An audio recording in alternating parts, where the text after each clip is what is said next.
आज म तपाईहरुमाझ yoga for बिगिनर्सको second part लिएर आएको छु। यसमा चाहिँ हामी आज उठेर गर्ने एक्सरसाइजहरु गर्दछौं। Let's get started. First of all म आज सर्ट ब्रिथिङ र लङ ब्रिथिङको डिफरेन्स भन्न गइरहेको छु। सर्ट ब्रिथिङमा चाहिँ हामी श्वास छिटो-छिटो लिन्छौं र थोरै-थोरै मात्रामा लिन्छौं र छोड्ने बेलामा चाहिँ एकैचोटी बिस्तारै छोड्छौं।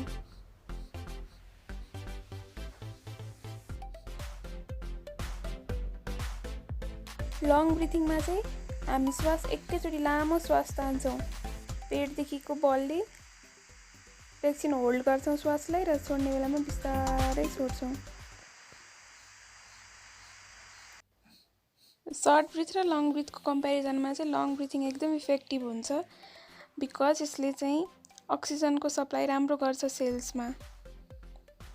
र प्राणायामहरु गर्दा पनि हामी धेरै लङ ब्रिथिङमै फोकस गर्छौं।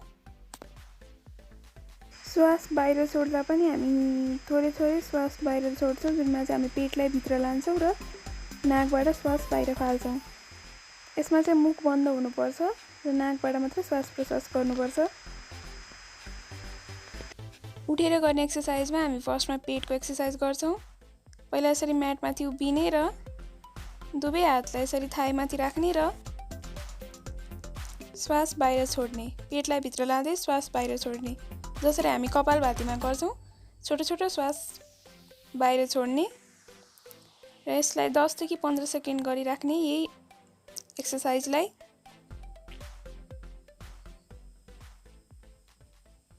यसले पेटमा प्रेसर फिल हुन्छ र यसले डाइजेसन राम्रो गर्छ एक्सरसाइजले।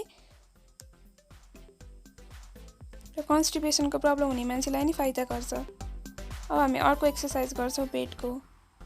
सबै पेटदेखिको श्वास सबै बाहिर छोड्ने र पेटलाई लेफ्ट देखि राइट घुमाउने बिस्तार। जिउलाई केही नहल्लाउने र पेटलाई मात्रै घुमाउने। लेफ्ट देखि राइट बिस्तार घुमाउने।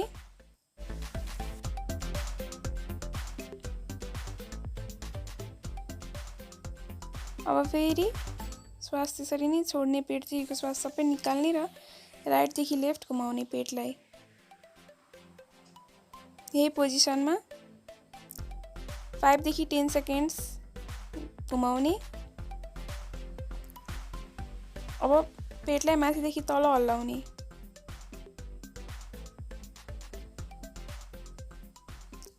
यो एक्सरसाइजलाई नै हामी 5 देखि 10 सेकेन्ड्स गर्छौं। यही प्रोसेस रिपिट गरिरहने। फेरि तलदेखि माथि पेटलाई हल्लाउने। अब हामी कम्मरको एक्सरसाइज गर्छौं। यसरी दुईटा खुट्टा फटाएर राखौं र कम्मरलाई left right left right left right गरेर हल्लाउने। Left right left right. यसरी एकछिन 5 देखि 10 सेकेन्ड्स हल्लाउने।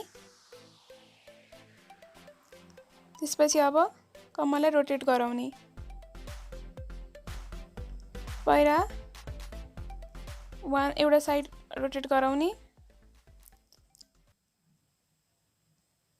क्लकवाइज डिरेक्सनमा रोटेट गराउने पहिला र त्यसपछि फेरि एन्टी क्लकवाइज डिरेक्सनमा रोटेट गराउने।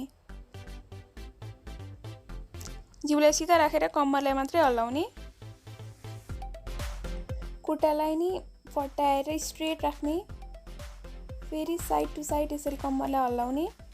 यो एक्सरसाइजले चाहिँ कम्मरको फ्लेक्सिबिलिटी बढाउँछ। अब हामी थाईको एक्सरसाइज गर्छौं। यसमा हामी फर्स्टमा हातलाई यसरी फैलाउँदै इनहेल गर्दै तल जान्छौं र माथि आउँदा श्वास छोड्दै केही गरौँ सामान उचालेर यसरी मुट्ठी पारेर जुरुक्क उठ्छौं।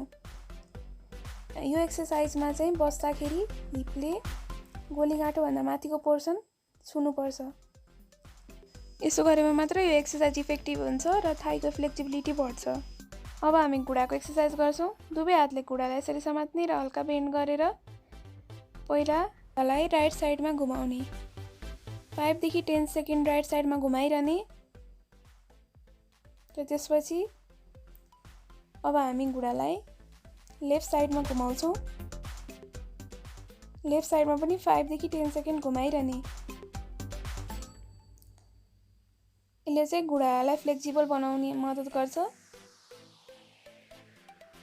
अब हामी स्ट्रेट बस्छौं र दुवै घुँडालाई यसरी राउन्ड गरेर घुमाउने। पहिला क्लकवाइज डिरेक्सनमा यसरी राउन्ड गरेर 4 देखि 5 पटक घुमाउने। त्यसपछि एन्टी क्लकवाइज डिरेक्सनबाट यसरी राउन्ड गर्दै फेरि घुमाउने।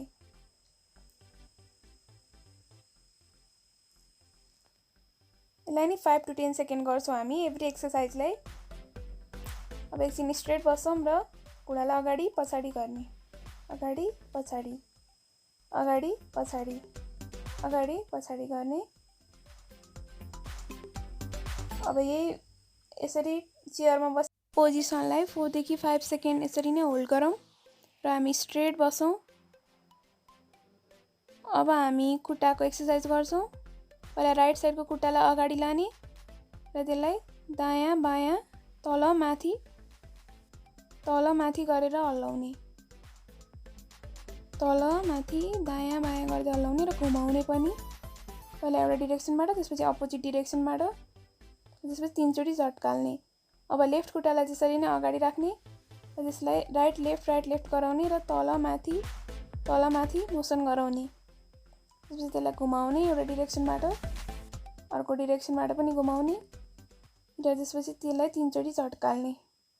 अब हामी कुर्कुच्चाको एक्सर्साइज गर्छौँ।